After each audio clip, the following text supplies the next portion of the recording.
Hey, what's going on, guys? I'm Dr. Boyce Watkins from Your Black World and the Black Business School. Welcome to the Black Financial Channel. I wanted to break down a piece of an article that I found. It's with CNBC, and it says, "Don't retire early, buy a home, or be a lawyer if you want to be happy." I'm not going to focus on the entire article because there's so much here to unpack, but I'm going to talk about one piece of it. One thing that they mentioned is that if you want to be happy, that early retirement isn't usually the best way to go. And I'm going to read some of this to you, and I'm going to break down exactly why I've always felt this to be the case, why I'm not surprised by this result at all. Basically, what's being said here is that early retirement kind of kills you mentally.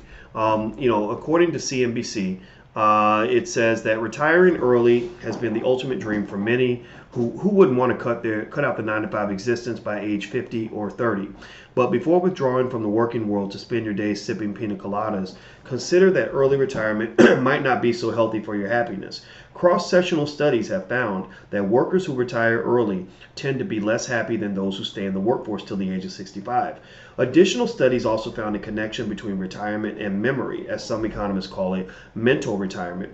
Drawing on memory test data from the US, England, and 11 European countries, they found that the earlier people retired, the more their cognitive abilities declined. While the research doesn't indicate the specific elements of work that might help maintain mental sharpness, the study's co-author said in a 2010 interview with the New York Times that even if the work isn't stimulating, there's evidence that social skills and personality skills, getting up in the morning, dealing with people, knowing the value of being prompt and trustworthy, are also important.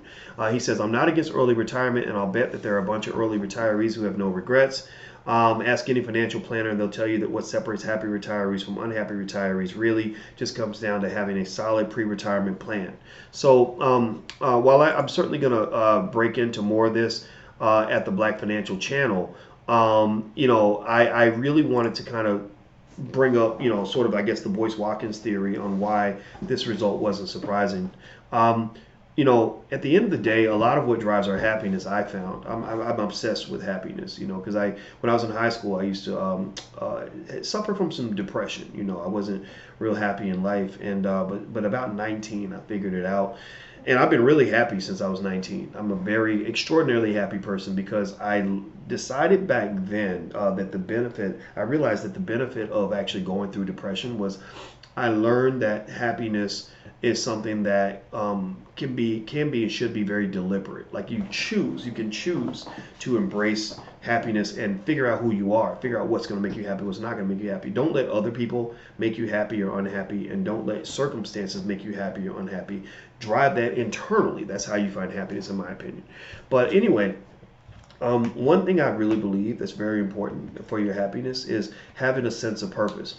And work, while it may not be fun, it gives you a sense of purpose. It gives you deadlines and appointments and responsibilities, and you have to get up in the morning. You have to go do things, and that's one benefit. Now, I'm not recommending that you commit yourself to a life of work just to find that sense of purpose. What I'm saying is that if you stop working for somebody else, don't stop working, period. Don't stop doing things.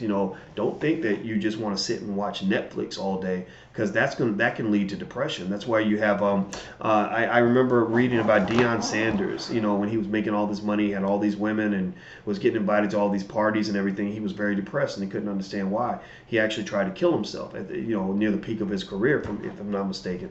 And my thought was, I said, yeah, why wouldn't you be depressed? If your life is just, one party after another, one good time after another, all the money to do whatever you want, one vacation after another, one fancy car after another, eventually all those things wear off. All those fancy things, all, that free time to sit and watch TV, it gets boring.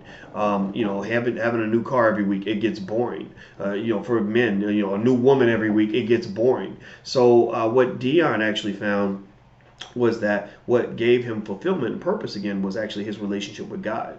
When he became a pastor, he found that was what he was looking for, because it gave him a sense of purpose. So that's why Rick Warren, who's a famous pastor, actually wrote a book called The Purpose-Driven Life. I believe that if you want to separate yourself from the animals, you think about a cow has no purpose. The cow just sits and he grazes and he just eats all day, and he just eats each day and sleeps until he dies, right? So if you want to separate yourself from an animal, don't live your life on autopilot. Don't just sit around and do nothing, or don't just sit around and do things that mean nothing to you. Set goals, have a passion, find things that you really like to do, find things that you really want to create in the world. It could be helping people, it could be getting in shape, it could be building wealth, it could be starting a business. If you have a sense of purpose, I guarantee you that 9 times out of 10 you're going to be happier than you were before. So even in retirement, never retire from having a purpose, because once you retire from having a purpose, then you are a step closer to death. That's my belief. So anyway, I'm out of here, guys. Thanks for hanging out with us at the Black Financial Channel, theblackfinancialchannel.com.